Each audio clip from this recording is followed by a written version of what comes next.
Hello, സിന്ദൂര പൊട്ടിൻ്റെ പുതിയൊരു എപ്പിസോഡിലേക്ക് എല്ലാവർക്കും സ്വാഗതം. ചാനൽ ആദ്യമായിട്ട് കാണുന്നവരാണെങ്കിൽ ഒന്ന് സബ്സ്ക്രൈബ് ചെയ്തിട്ട് ലൈക്ക് ചെയ്യണേ. അപ്പോൾ നീലനായിട്ട് പൊരിക്കുകയാണ് ഇന്ദു. രാധികയുടെ മേൽ കെട്ടി വീണതിനും അതുപോലെ തന്നെ അവൾ കല്യാണപ്രായത്തെ പെണ്ണായതുകൊണ്ട് അവളുടെ കൂടെ ഇങ്ങനെ ഒട്ടി നിൽക്കുന്നത് ശരിയല്ലെന്നും കാണുന്നവർ തെറ്റിദ്ധരിക്കുമെന്നൊക്കെ പറഞ്ഞുകൊണ്ട് നീലനാണെങ്കിൽ ഒരു കൊച്ചു കുഞ്ഞിനെ പോലെ ഇന്ദു പറയുന്നതൊക്കെ കേട്ട് വരണ്ടു നിൽക്കുകയാണ്. അവസാനം വേദന കൊണ്ട് പൊളഞ്ഞിട്ട് അവൻ തന്നെ പറയുന്നുണ്ട്, അയ്യോ എനിക്ക് വേദന സഹിക്കാൻ വയ്യേ എന്നൊക്കെ പറയുന്നത് കേട്ടപ്പോൾ ഇന്ദുവിന് ചിരി വരികയാണ്. ഇന്ദുവിന് മുഖത്ത് ചിരി വന്നപ്പോഴാണ് നീലനും സന്തോഷമായത്. ഹോ, സമാധാനായി. ഇന്ദു ഒന്ന് ചിരിച്ചല്ലോ. ഇനി എനിക്ക് ഒരു സഹായം കൂടി ചെയ്തു തരാമോ? എന്താ? എനിക്ക് ആ മരുന്നൊന്ന് എടുത്തു തരാമോ? വല്ലാതെ നടുവേദനിക്കുന്നു. അപ്പോൾ ഇന്ദു പാവം തോന്നിയിട്ട് ആ മരുന്ന് എടുത്തു കൊടുക്കുവാണ്. അപ്പോൾ നീലം വീണ്ടും ചോദിക്കുന്നുണ്ട്, എന്നെക്കൊണ്ട് തേക്കാൻ പറ്റില്ല, ഇന്ദു തന്നെ എനിക്കത് തേച്ച് തരാമോ? ഇപ്പോൾ തനിക്ക് എന്നോട് ദേഷ്യമൊന്നുമില്ലല്ലോ. പഴയ കാര്യങ്ങൾ മനസ്സിൽ വെച്ചിട്ട് ദേഷ്യത്തോടെയൊന്നും അല്ലല്ലോ നിൽക്കുന്നത്. പ്ലീസ് ഇന്ദു. അത് കേട്ടപ്പോൾ ഇന്ദുവിന് ചിരി വരുന്നുണ്ടായിരുന്നു. ശരി, കിടക്ക്. താങ്ക്സ് ഇന്ദു. അയ്യോ അമ്മ, അച്ഛാ എന്നൊക്കെ പറഞ്ഞാണ് നീലം കിടക്കുന്നത്. അത് കേട്ടപ്പോൾ ഇന്ദുവിന് ചിരി വരികയാണ്. പിറ്റേന്ന് നേരം വെളുത്തിട്ടുണ്ടായിരുന്നു. മുറിയിലുള്ള പാട്ട് കേട്ടിട്ടാണ് ഇന്ദു അങ്ങോട്ടേക്ക് ചെല്ലുന്നത്. കാണുന്ന കാഴ്ച, രാധിക ഒരു ഫോട്ടോ കയ്യിൽ പിടിച്ചുകൊണ്ട് ആ പാട്ടിനൊപ്പം ചൂടെ വെക്കുകയാണ്. ഇടയ്ക്കിടയ്ക്ക് ആ ഫോട്ടോയിൽ നോക്കിക്കൊണ്ട് ഉമ്മയൊക്കെ കൊടുക്കുന്നുണ്ട്. ഇന്ദു ശരിക്കും ഷോക്കായിട്ടാണ് അങ്ങോട്ടേക്ക് പോകുന്നത്. ആ ഫോട്ടോ നോക്കലും ഫോട്ടോയിലേക്ക് ഉമ്മ കൊടുക്കലും അത് ചേർത്ത് പിടിക്കലും ഒക്കെ കണ്ടപ്പോൾ തന്നെ ഇന്ദുവിന് ഏകദേശം കാര്യം മനസ്സിലായി. അവൾ ദേഷ്യത്തോടെ ചാടി തുള്ളി അങ്ങോട്ടേക്ക് പോയിട്ട് ആ ഫോണിൽ വെച്ചിട്ടുള്ള പാട്ട് ഓഫ് ചെയ്യാണ്. അപ്പോഴാണ് രാധിക തിരിഞ്ഞു നോക്കുന്നത്.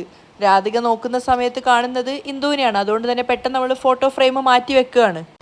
അവൾ ഇന്ദുവിനോട് തട്ടിക്കയറുകയാണ്. നീ എന്തിനാ എൻ്റെ റൂമിലേക്ക് വന്നത്? ഒരാളുടെ റൂമിലേക്ക് വരാൻ അവരുടെ പെർമിഷൻ വേണമെന്ന് പോലും ഉള്ള മാനേഴ്സ് നിനക്കില്ലേ? മാനേഴ്സോ? ഇന്ദുവിന് നല്ല ദേഷ്യം വരുന്നുണ്ടായിരുന്നു. അത് ഫോട്ടോ, അതെനിക്കും മനസ്സിലായി ഫോട്ടോ ആണെന്ന്. അത് എന്ത് ഫോട്ടോ ആണെന്ന് ചോദിച്ചത്. അപ്പോഴേക്കും രാധിക വേഗം അത് ഒളിച്ചു വെക്കാൻ നോക്കുവാണ്. ഇങ്ങോട്ട് നോക്കിന്തോ, ഇത് നിനക്ക് ആവശ്യമില്ലാത്ത കാര്യമാണ്. അപ്പോൾ ഇന്ദു പറയുന്നുണ്ട്, നീ ഇപ്പോൾ ആ ഫോട്ടോ കാണിക്കുന്നുണ്ടോ ഇല്ലയോ? ഇന്ദു, നീ മുറിയിൽ നിന്ന് പോകുന്നുണ്ടോ ഇല്ലയോ? നിന്നോട് ഇത് തരാനല്ലേ പറഞ്ഞത് എന്ന് പറഞ്ഞിട്ട് ഇന്ദു ആ ഫോട്ടോ ബലമായിട്ട് പിടിച്ചു വാങ്ങിക്കുകയാണ്. അപ്പോൾ അതിനകത്തുണ്ടായിരുന്നത് പാമ്പ് എന്ന് പറഞ്ഞ ദിവസം രാധിക നീലനെയും ചേർത്ത് പിടിച്ചുകൊണ്ട് നിന്നൊരു ഫോട്ടോ ഉണ്ടായിരുന്നു. അതായത് അവൾ വീഴാൻ പോയപ്പോൾ നീലൻ അവളെ പിടിച്ചു നിൽക്കുന്നത്. അന്നത് അവൾ അവളുടെ ഫോണിൽ വീഡിയോ എടുത്തിട്ടുണ്ടായിരുന്നു. അതിൽ നിന്നും ഒരു ഫോട്ടോ എടുത്തിട്ട് അത് ഫ്രെയിം ചെയ്ത് കൊണ്ടുവന്നിരിക്കുകയാണ്. ആ ഫോട്ടോ നോക്കിക്കൊണ്ടാണ് ഇപ്പോൾ അവൾ ആടുകയും പാടുകയും ഒക്കെ ചെയ്യുന്നത്. അപ്പോൾ ഇന്ദു ദേഷ്യത്തോടെ അത് കണ്ടപ്പോൾ തന്നെ അവളോട് ചോദിക്കുന്നുണ്ട്, എന്താ ഇത്? എന്ത്? അവൾ തിരിച്ചു ചോദിക്കുകയാണ്. ഇതെന്താന്നാ ചോദിച്ചത്. എന്തിനാ നീലേട്ടനോടൊപ്പമുള്ള ഫോട്ടോ നീ ഫ്രെയിം ചെയ്ത് വെച്ചത്? അത് എൻ്റെ ഇഷ്ടം, ഞാൻ അങ്ങനെ തന്നെ ചെയ്യും. ഇത് ചോദിക്കാൻ നീ ആരാ? ഇതിൽ നിനക്കെന്താ പ്രശ്നമുള്ളത്? രാധിക ചോദിച്ചപ്പോൾ ഇന്ദു ദേഷ്യം കൊണ്ട് ആ ഫോട്ടോ വലിച്ചെറിയാണ്. അത് ചില്ലുകളൊക്കെ തകർന്ന് പൊട്ടിയിട്ടുണ്ടായിരുന്നു. അപ്പോഴേക്കും രാധികയ്ക്കും ദേഷ്യം വന്നിട്ടുണ്ടായിരുന്നു. നിനക്കത് ഭ്രാന്തുണ്ടോ? നീ എന്തിനാ ഞാൻ ഫ്രെയിം ചെയ്ത ഫോട്ടോ വലിച്ചെറിഞ്ഞത്? അപ്പം ഇന്ദു കടിച്ചു കീറാൻ വന്ന ദേഷ്യത്തോടെയാണ് അവളോട് സംസാരിക്കുന്നത്. കല്യാണം കഴിഞ്ഞ എൻ്റെ ഭർത്താവിൻ്റെ ഫോട്ടോ ഫ്രെയിം ചെയ്തിട്ട് നീ സൂക്ഷിച്ചു വെച്ചിനോ? ഇതാണോ നിൻ്റെ മാനേഴ്സ്? രാധികയ്ക്കാണെങ്കിൽ നല്ല ദേഷ്യം വരുന്നുണ്ടായിരുന്നു. ഇങ്ങനെയൊക്കെ ചെയ്യുന്നത് നിനക്ക് നാണക്കേടായിട്ട് അപമാനമായിട്ടും തോന്നുന്നില്ലേ? ചെറിയ പെണ്ണല്ലേ, പ്രായത്തിൻ്റെ പക്വതയൊന്നും ഉണ്ടാവില്ലല്ലോ എന്ന് കരുതിയിട്ട് നിന്നെ ഓരോ കാര്യത്തിനും വിട്ടു തരുന്നതിനനുസരിച്ച് നീ അടുത്തടുത്തായിട്ട് ചെയ്യുന്നത് ഏറ്റവും വലിയ വലിയ തെറ്റുകളാണ്. ഇന്ദു അവളുടെ വായിൽ വന്നത് അത്രയും രാധികയോട് പറയാണ്. തെറ്റ് മനസ്സിലാക്കി തന്ന് നിന്നെ തിരുത്തേണ്ട നിന്റെ മാമയും നിന്റെ കൂടെ ചേർന്നിട്ട് നാടകം കളിക്കുന്നത് കാണുമ്പോഴാണ് ദേഷ്യം വരുന്നത്. ഇന്ദു പറയുന്നതൊന്നും വലിയ താല്പര്യമില്ലാത്ത മട്ടിലാണ് രാധിക കേട്ടുകൊണ്ട് നിൽക്കുന്നത്. നിന്റെ അച്ഛനാണെങ്കിൽ കഷ്ടപ്പെട്ടിട്ട് നിനക്ക് കല്യാണം നടത്താൻ വേണ്ടിയിട്ട് നല്ലൊരു ബാങ്ക് ജോലിക്കാരനെയല്ലേ പയ്യനായിട്ട് കൊണ്ടുവന്നത്. ആ പയ്യൻ എന്തായിരുന്നു കുറവ്? ബാങ്കിൽ ജോലിയുണ്ട്, കാണാൻ നല്ല ഭംഗിയുണ്ട്, കൈ നിറയെ സമ്പാദിക്കുന്നുണ്ട്. പിന്നെ നിനക്ക് എന്തായിരുന്നു വേണ്ടത്? മര്യാദയ്ക്ക് അവനെ കല്യാണം കഴിച്ചിട്ട് ജീവിതത്തിൻ്റെ അടുത്ത ഘട്ടത്തിലേക്ക് പോവാൻ നോക്ക്. എന്നിട്ട് കുഞ്ഞു മക്കളൊക്കെ ആയിട്ട് അവരുടെ ജീവിതവുമായിട്ട് മുന്നോട്ട് പോവാൻ നോക്ക് സന്തോഷത്തോടെ. ഇന്ദു ഇത്രയും പറഞ്ഞിട്ടും രാധിക ഒരു അക്ഷരം പോലും തിരിച്ചു പറയുന്നില്ലെങ്കിലും അവളുടെ മുഖത്ത് പുച്ഛവും ദേഷ്യവും നിരാശയും ഒക്കെ ഒരുപോലെ ഉണ്ടായിരുന്നു. അതൊക്കെ ഒഴിവാക്കിയിട്ട് ഇപ്പോഴും കല്യാണം കഴിഞ്ഞ നീലേട്ടൻ്റെ പിന്നാലെ അദ്ദേഹത്തിൻ്റെ ഫോട്ടോ എടുത്ത് നടക്കാൻ നാണമില്ല നിനക്ക്? ഒന്നുമില്ലല്ലോ, ഒരു കല്യാണപ്രായത്തെ പെണ്ണല്ലേ നീ ചെയ്യുന്ന ഈ കാര്യങ്ങളൊന്നും നിനക്ക് തന്നെ നാണക്കേടായിട്ട് തോന്നില്ലേ രാധിക? നീ ചെറിയ പെണ്ണാണ് രാധിക. ഇനിയും നീ നിന്റെ ജീവിതം തുടങ്ങിയിട്ട് പോലും ഇല്ല. ഇങ്ങനെ നീ ചെയ്യുന്ന ഓരോ കാര്യങ്ങളും നാളെ നിന്റെ ജീവിതത്തെ ബാധിക്കുമെന്ന് ദയവ് ചെയ്ത് നീ ഇതും ഒന്ന് മനസ്സിലാക്ക്. നീലേട്ടൻ്റെ കല്യാണം കഴിഞ്ഞെന്നും അദ്ദേഹത്തിന് മറ്റൊരു കുടുംബം ഉണ്ടെന്നും നീ മനസ്സിലാക്കിക്കൊണ്ട് ഇനി നീ നിന്റെ കുടുംബവുമായിട്ട് മുന്നോട്ട് പോവാൻ നോക്ക്. കല്യാണം കഴിഞ്ഞ ഒരാളെ ആഗ്രഹിക്കുന്നത് നിയമപ്രകാരവും തെറ്റാണ്, മനസ്സാക്ഷി പ്രകാരവും തെറ്റാണ്. ഇന്ദു അവൾക്ക് വന്ന രോഷത്തിന് വായിൽ വന്നതൊക്കെ രാധികയെ പറഞ്ഞിട്ടുണ്ടായിരുന്നു. പക്ഷെ അവസാനമായപ്പോഴേക്കും രാധികയുടെ ക്ഷമ നശിച്ചിട്ടുണ്ടായിരുന്നു. ഒരു നിമിഷം ഒന്ന് നിൽക്ക്. നീ എങ്ങോട്ടേക്ക് ഈ സംസാരിച്ച് പോകുന്നത്? സംസാരിക്കാൻ ഒരു അവസരം തന്നു എന്ന് കരുതി നീ അങ്ങോട്ട് കാട് കയറി പോവാണല്ലോ. ചുമ്മാ നീലേട്ടൻ്റെ കല്യാണം കഴിഞ്ഞു എന്ന് ഇങ്ങനെ ഇടയ്ക്കിടയ്ക്ക് നീ പറയണ്ട. നീ പറയാതെ തന്നെ എനിക്കറിയാം നീലേട്ടൻ്റെ കല്യാണം കഴിഞ്ഞു. പക്ഷെ അത് നാട്ടുകാർക്ക് മുന്നിൽ വെറും ഒരു പേരിന് മാത്രമാണ്. അത് നിനക്ക് തന്നെ നന്നായിട്ട് അറിയാവുന്നതല്ലേ. രാധിക പരിഹാസത്തോടെ ചോദിച്ചത് കേട്ടതും ഇന്ദു മറുപടിയില്ലാതെ ഷോക്കായിട്ട് നിൽക്കുകയാണ്. നീ എന്താ നീലേട്ടൻ്റെ കൂടെ കുടുംബജീവിതം നയിക്കാൻ വേണ്ടിയിട്ടായിരുന്നോ ഒന്ന് എന്തൊക്കെയോ നാടകം കളിച്ച് ഈ താലി കഴുത്തിൽ കയറ്റിക്കൊണ്ട് ഇങ്ങോട്ടേക്ക് വന്നത്? രാധികയുടെ ചോദ്യത്തിന് മുന്നിൽ ഉത്തരയില്ലാതെ സ്തംഭിച്ച് നിൽക്കുകയാണ് ഇന്ദു. അവൾ തല താഴ്ത്തിക്കൊണ്ട് നിൽക്കുകയാണ്. ഇത്രയും നേരം രാധികയോട് വാതോരാതെ സംസാരിച്ച് ഇന്ദുവിന് തിരിച്ച് മറുപടി പറയാനുണ്ടായിരുന്നില്ല. ഞാൻ നീലൻ്റെ ഭാര്യയായിട്ടല്ല വരുന്നതെന്നും നിയമോൾക്ക് അമ്മയായിട്ട് മാത്രമാണ് വരുന്നതെന്നും അവിടെ കൂടി നിൽക്കുന്ന എല്ലാവർക്കും മുന്നിൽ വെച്ചിട്ട് വലിയ ആളായിട്ട് പറഞ്ഞത് നീ മറന്നുപോയോ? ഇന്ദു ഇത്തവണ തല താഴ്ത്തി നിൽക്കുകയാണ്. കാരണം എല്ലാവർക്കും മുന്നിൽ വെച്ച് അന്ന് അവൾ പറഞ്ഞത് അത് തന്നെയായിരുന്നു. ഞാൻ നീലൻ്റെ ഭാര്യയായിട്ടല്ല പോകുന്നത്, നിയമോൾക്ക് അമ്മയായിട്ട് മാത്രമാണെന്ന്. അപ്പോൾ പുച്ഛത്തോടെ രാധിക പറയുന്നുണ്ട്, വന്ന കാര്യം എന്താണോ അത് മാത്രം ചെയ്താൽ മതി. ഇന്ദു മറുപടിയില്ലാതെ തോറ്റു നിൽക്കുന്നത് കണ്ടപ്പോൾ രാധികയ്ക്കോ ആവേശം കൂടിയിട്ടുണ്ടായിരുന്നു. അങ്ങനെ പറഞ്ഞിട്ടല്ലേ നീ ഈ വീട്ടിലേക്ക് വന്നത്? പറ ഇന്ദു. ഒന്നും മറുപടി പറയാനില്ലാതെ തലതാഴ്ത്തി നിൽക്കുകയാണ് ഇന്ദു. നിന്റെ കഴുത്തിൽ താലി കെട്ടിയെന്ന് കരുതിയിട്ട് എൻ്റെ നീലേട്ടൻ ജീവിതാവസാനം വരെ കന്യകനായിട്ട് തന്നെ ജീവിക്കണം എന്നാണോ നീ ആഗ്രഹിക്കുന്നത്? ഇനി നിനക്ക് മനസ്സിലാവാൻ വേണ്ടി ഒരു കാര്യം കൂടി ഞാൻ വ്യക്തമായിട്ട് പറയാം. എനിക്ക് ഓർമ്മ വെച്ച കാലം മുതൽ രാധികയ്ക്ക് നീലന് രാധികയാണെന്ന് കേട്ടാണ് ഞാൻ വളർന്നത്. ഞാൻ അദ്ദേഹത്തിന് വേണ്ടിയാണ് കാത്തു നിൽക്കുന്നത് എന്ന് എത്രയും പെട്ടെന്ന് അദ്ദേഹത്തിന് മനസ്സിലാവും. അങ്ങനെ ഞാൻ അദ്ദേഹത്തെ കല്യാണം കഴിച്ച് സന്തോഷത്തോടെ ജീവിക്കാൻ പോവുകയാണ്. ശരിക്കും ഒരു മനക്കോട്ട കെട്ടിക്കൊണ്ടാണ് രാധിക സംസാരിക്കുന്നത്. കുറച്ചു കാലമായിട്ട് നീലേട്ടൻ എന്നോട് എങ്ങനെയാണ് പെരുമാറുന്നത്, എങ്ങനെയൊക്കെയാണ് എന്നെ ശ്രദ്ധിക്കുന്നത് എന്നൊക്കെ നീയും നേരിട്ട് കാണുന്നതല്ലേ. ഒന്നിനും മറുപടിയില്ലാതെ തോറ്റു നിൽക്കുകയാണ് ഇന്ദു. സത്യമായിട്ടും നിയമോളെ നോക്കാൻ വേണ്ടി മാത്രമാണ് നീ വീട്ടിനകത്തേക്ക് വന്നതെങ്കിൽ ആ ജോലി മാത്രം ചെയ്യ്. അതല്ല നിയമോളെ നോക്കുക എന്നുള്ളത് വെറൊരു നാടകം മാത്രമായിരുന്നെന്നും അതിനേക്കാൾ ഉപരി നീലേട്ടൻ്റെ ഭാര്യയായിട്ട് ജീവിക്കാനാണ് നീ ആഗ്രഹിക്കുന്നതും എങ്കിൽ അത് നടക്കാൻ പോകുന്നില്ല ഇന്ദു. നീയായിട്ട് അദ്ദേഹത്തെ ഒഴിവാക്കി പോവുകയാണെങ്കിൽ അതാ നല്ലത്. അതല്ല നാണം കെട്ട അപമാനിതയായിട്ട് മാത്രമേ പോവുള്ളൂ എന്ന് വാശിയാണെങ്കിൽ അതൊക്കെ നിന്റെ ഇഷ്ടം. ഇന്ദു ഒന്നും പറയാതെ രാധികയെ നോക്കിക്കൊണ്ട് നിസ്സഹായായിട്ടെന്ന പോലെ നിൽക്കുകയാണ്.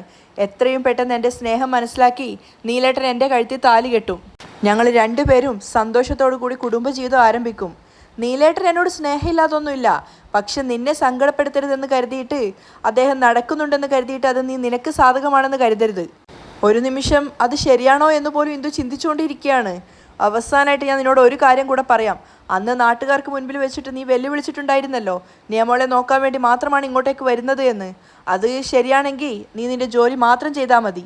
ഇല്ലെങ്കിൽ നീയായിട്ട് തന്നെ ഇവിടെ നിന്നും പോകുന്നതാണ് നല്ലത്.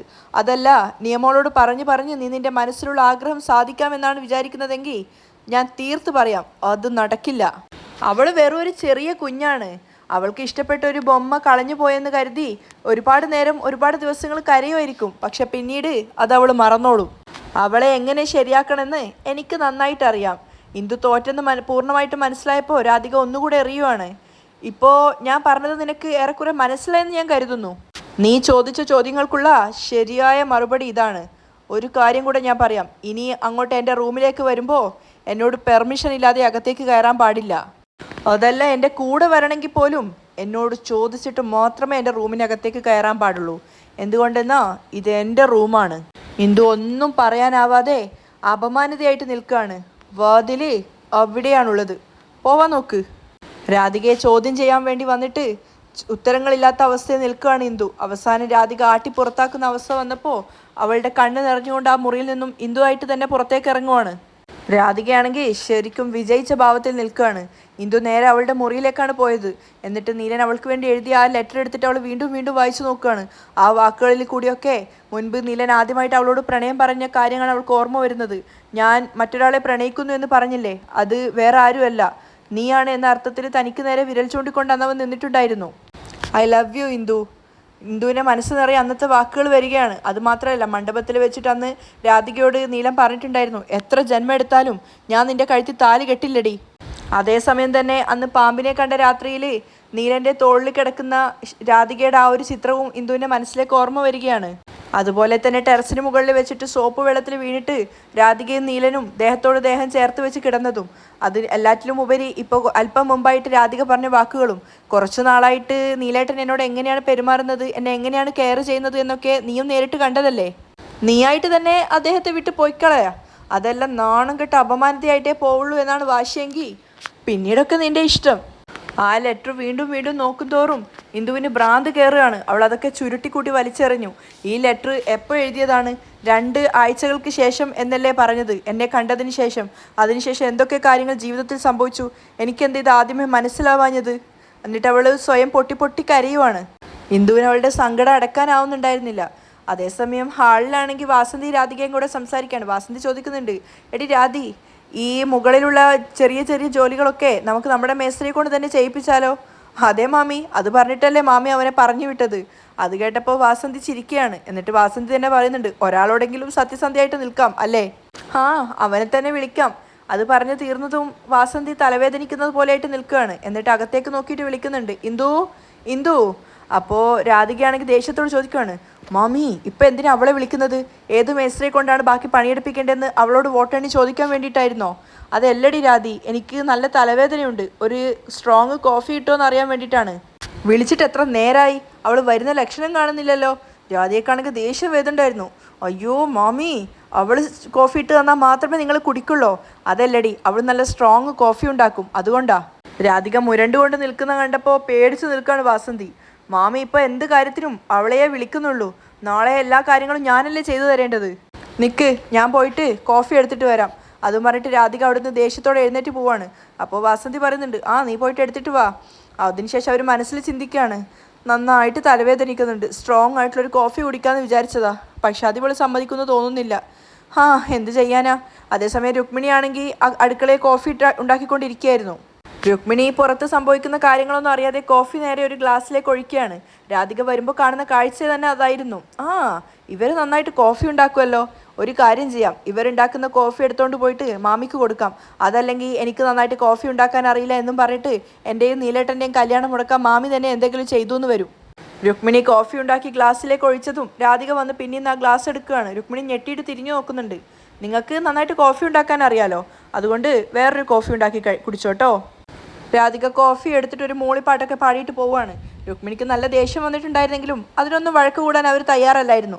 അവർ പാത്രത്തിലേക്ക് നോക്കിയപ്പോൾ കുറച്ച് കോഫി കൂടി ബാക്കിയുണ്ടായിരുന്നു. ഇന്ദുവിന് കോഫി വളരെ ഇഷ്ടമാണ്.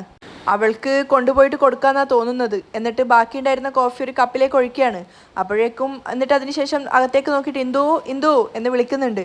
അപ്പം ആദ്യം തന്നെ വന്നത് നീലനാണ്. എന്താ അമ്മ? അല്ല മോനെ, ഇന്ദു എവിടെയാണ് ഉള്ളത്? ഇന്ദു മുകളിലാണ് ഉള്ളതെന്ന് തോന്നുന്നു. അവളെന്തോ തിരക്കിലാണെന്നാണ് തോന്നുന്നത്. എന്തെങ്കിലും പറയണോ അമ്മ? അപ്പോൾ രുക്മിണി പറയാണ്, മോനെ കോഫി വേണോ എന്ന് പറഞ്ഞിട്ട് അവരുടെ കയ്യിലുള്ള കോഫി അവന് നേരെ കൊടുക്കാൻ നോക്കുവാണ്. ഇല്ല വേണ്ട അമ്മ, ഞാൻ ഹോട്ടലിലേക്ക് ഇറങ്ങിയതാ.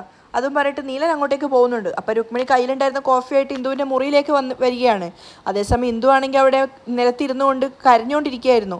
അപ്പോൾ ഇന്ദു എന്ന് വിളിക്കുന്ന രുക്മിണി അമ്മയുടെ ശബ്ദം കേട്ടപ്പോൾ തന്നെ നിലത്ത് ചുരുട്ടി എറിഞ്ഞ കത്തവൾ വേഗം കട്ടിലിനടിയിലേക്ക് വലിച്ചെറിഞ്ഞ് എന്നിട്ട് കണ്ണുനീരൊക്കെ തുടച്ചുകൊണ്ട് വേഗം ചാടി എഴുന്നേക്കുവാണ്. ഇന്ദു, എന്നാ കോഫി കുടിക്കുമോളെ എന്ന് പറഞ്ഞിട്ട് അത് കൊടുത്തപ്പോൾ ഇന്ദു പറയാണ്, താങ്ക്സ് അമ്മ. അപ്പോൾ അവർ അതിശയത്തോടെ നോക്കിയിട്ട് ചോദിക്കുന്നുണ്ട്, ഇന്ദു ഇതെന്താ പുതിയതായിട്ട് താങ്ക്സ് ഒക്കെ പറയുന്നത്? അവളുടെ കണ്ണുകളൊക്കെ നിറഞ്ഞിട്ടുണ്ടായിരുന്നു. അവളുടെ മാറ്റം ശ്രദ്ധിച്ചുകൊണ്ട് രുക്മിണി ചോദിക്കുന്നുണ്ട്, എന്താ മോളെ, നിനക്ക് എന്തെങ്കിലും സുഖമില്ലാത്തതുപോലെ ഉണ്ടോ? ഏയ് അങ്ങനെയൊന്നുമില്ല അമ്മ. താൻ കരഞ്ഞത് അമ്മക്ക് മനസ്സിലായോ എന്ന് അറിയാൻ വേണ്ടിയിട്ട് ഇന്ദു ചോദിക്കുന്നുണ്ട്. എന്താ അമ്മ ചോദിച്ചത്? അതല്ല മോളെ, ഈ സമയമാകുമ്പോഴേക്കും സാധാരണയായിട്ട് മോള് ഓട്ടോ സ്റ്റാൻഡിലേക്ക് പോവാറുണ്ടല്ലോ, അതുകൊണ്ട് ചോദിച്ചതാ. അത് ഇന്ന് സ്റ്റാൻഡിലേക്ക് പോവേണ്ട ആവശ്യമില്ല അമ്മ. എനിക്കൊരു ഓൺലൈൻ ഓട്ടോ കിട്ടിയിട്ടുണ്ടായിരുന്നു, അപ്പോൾ ഡയറക്റ്റായിട്ട് അങ്ങോട്ടേക്ക് പോവാമെന്ന് കരുതിയതാണ്. ശരി മോളെ, എങ്കിൽ നീ കോഫി കുടിച്ചിട്ട് പൊയ്ക്കോ എന്ന് പറഞ്ഞിട്ട് രുക്മിണി അവിടുന്ന് പോവുകയാണ്. പക്ഷേ ഇന്ദുവിൻ്റെ മനസ്സ് നിറയെ അപ്പോഴും രാധിക പറഞ്ഞ വാക്കുകൾ തന്നെയാണുള്ളത്. കടയിൽ വലിയൊരു ഓർഡർ കിട്ടിയിരിക്കുകയാണ്. അതിൻ്റെ തിരക്കിലാണ് ഡെക്കും നീലനും ഉള്ളത്. അപ്പോൾ കടയിലേക്ക് വേണ്ടുന്ന സാധനങ്ങളുടെ ഓർഡറൊക്കെ കൊടുത്തുകൊണ്ടിരിക്കുകയാണ് ഡെക്ക്. അങ്ങോട്ടേക്ക് വന്നിട്ട് നീലൻ പറയുന്നുണ്ട്, വാ അളിയ, സമയം ഒരുപാടായി, നമുക്ക് പോവാം. അത് മല്ലിക കടയിലേക്ക് വേണ്ടുന്ന ഓർഡറുകളൊക്കെ കൊടുത്തതാണ്, അല്ലെങ്കിൽ അവസാന നിമിഷം അതില്ല ഇതില്ല എന്ന് പറഞ്ഞിട്ട് അങ്ങോട്ടേക്ക് പോകാനുള്ള സമയമൊന്നും കാണില്ല. ശരി, കായ്കറികളും പച്ചക്കറികളൊക്കെ അതൊക്കെ ഞാൻ തന്നെ നേരിട്ട് പോയിട്ട് കാര്യങ്ങളൊക്കെ ചെയ്തിട്ടുണ്ട്. അവർ രണ്ടുപേരും ഇങ്ങനെ അതിനെക്കുറിച്ച് സംസാരിച്ചുകൊണ്ട് നിൽക്കുകയാണ്. അങ്ങോട്ടേക്ക് വാസന്തി രാധികയും പായസവും വന്നിട്ടുണ്ടായിരുന്നു. നിലനാണെങ്കിൽ അതിയായ സന്തോഷം കൊണ്ട് ഡെക്കിനോട് പറയുന്നുണ്ട്, ഇത് വലിയൊരു ഓർഡറാണെടാ, ഇതൊരു മൾട്ടിനാഷണൽ കമ്പനിയാണ്. അവിടെ വന്ന് കഴിക്കുന്ന ആരെങ്കിലും ഈ ഭക്ഷണം കഴിച്ചിട്ട് അവർക്ക് ഇഷ്ടപ്പെടുവാണെങ്കിൽ അവർ വീണ്ടും നമുക്ക് തന്നെ ഓർഡർ തരും. അത് മാത്രമല്ല, കഴിക്കുന്നവർക്ക് ആർക്കെങ്കിലും ഇഷ്ടപ്പെട്ടാൽ അവരുടെ കെയർ ഓഫിൽ നമുക്ക് ഒരുപാട് വർക്ക് കിട്ടാൻ സാധ്യതയുണ്ട്. അതൊന്നും നീ പേടിക്കണ്ടടാ നീല, അടുത്ത വർഷം നമുക്കുള്ളതാ. അടുത്ത വർഷം നീ ഒരു പാചക രാജാവായിട്ട് മാറാൻ പോവുകയാണ്. ഡെക്ക് അവനെ പുകഴ്ത്തുന്നത് കേട്ടപ്പോൾ രാധയ്ക്ക് വല്ലാത്ത സന്തോഷം തോന്നുന്നുണ്ട്. ഇവരുടെ സന്തോഷം കണ്ടപ്പോൾ വാസന്തി കാര്യം അന്വേഷിക്കുകയാണ്. എന്താണ് ഡെക്കെ? അത് ഒരു 100 പേർക്ക് മൾട്ടിനാഷണൽ കമ്പനിയിൽ ഫുഡിനുള്ള ഓർഡർ കിട്ടിയിട്ടുണ്ട്. ആദ്യമായിട്ട് കിട്ടിയതാണ്. അവർക്ക് നമ്മുടെ ഭക്ഷണം ഇഷ്ടപ്പെടുകയാണെങ്കിൽ ഇതൊരു പൊളിക്കും എന്നൊക്കെ പറഞ്ഞു കേട്ടപ്പോൾ രാധിക വാ പൊത്തി നിൽക്കുകയാണ്. ഒന്നിച്ച് 100 പേർക്കുള്ള ഓർഡർ. സൂപ്പർ! എടാ നീല, ഈ വീട്ടിലേക്ക് വന്നതിൻ്റെ ഒരു ഭാഗ്യം നീ നോക്ക്. നീലനും അത് സമ്മതിക്കുകയാണ്.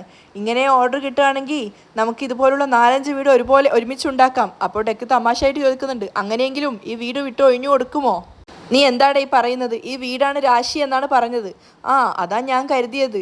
കാരണം ചേച്ചി വീട്ടിലുണ്ടെങ്കിൽ മാത്രമേ ഇവിടെ ഒരു എൻ്റർടൈൻമെൻറ്റ് നടക്കുള്ളൂ. അപ്പോഴേക്കും അങ്ങോട്ടേക്ക് പൂർണ്ണിയും വന്നിട്ടുണ്ടായിരുന്നു. അല്ല നീല, 100 പേർക്കുള്ള ഓർഡറാണെന്ന് പറയുന്നു. നിങ്ങളെ 2 പേരെ കൊണ്ട് ഇത് മുഴുവൻ ഒന്നിച്ച് ചെയ്യാൻ പറ്റുമോ? കടയിലുള്ള ആളുകൾക്ക് അവിടെ തന്നെ ആവശ്യത്തിലധികം ജോലി ഉണ്ടാവില്ലേ? വാസന്തി പറയുമ്പോഴാണ് അത് ശരിയാണെന്ന് നീലനും ഡെക്കിനും തോന്നുന്നത്. അപ്പോൾ നീലൻ പറയുന്നുണ്ട്, നമുക്ക് വേണമെങ്കിൽ നമ്മുടെ ശക്തിയേട്ടനെ കൂടെ വിളിക്കാം.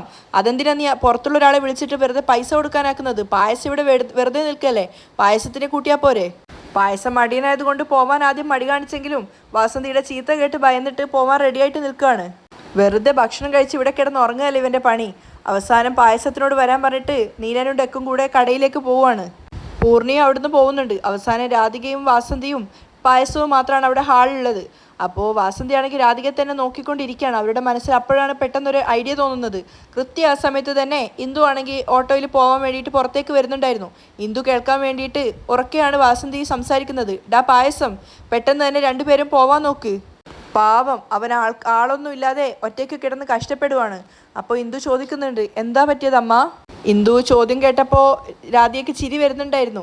അപ്പോൾ വാസന്തി നന്നായിട്ട് അഭിനയിച്ചുകൊണ്ട് പറയാണ്, അതിന്ന് 100 ഓർഡറുള്ള ഒരു വലിയ ഓർഡർ നീലന് കിട്ടിയിട്ടുണ്ട്. അതുകൊണ്ട് സപ്പോർട്ടിന് രാധികയോട് കൂടി പോകാൻ അവൻ പറഞ്ഞിട്ടുണ്ട്. ഇന്ദുവിൻ്റെ മനസ്സിൽ ഒരു തീ കോരിയെടുക്കുക എന്നൊരു ലക്ഷ്യത്തോടു കൂടി തന്നെയാണ് വാസന്തി അത് പറയുന്നത്. രാധികയ്ക്ക് നന്നായിട്ട് മനസ്സിലായിട്ടുണ്ടായിരുന്നു. അവളൊരു കളിയാക്കി ചിരി കൊണ്ട് അവിടെ നിൽക്കുകയാണ്.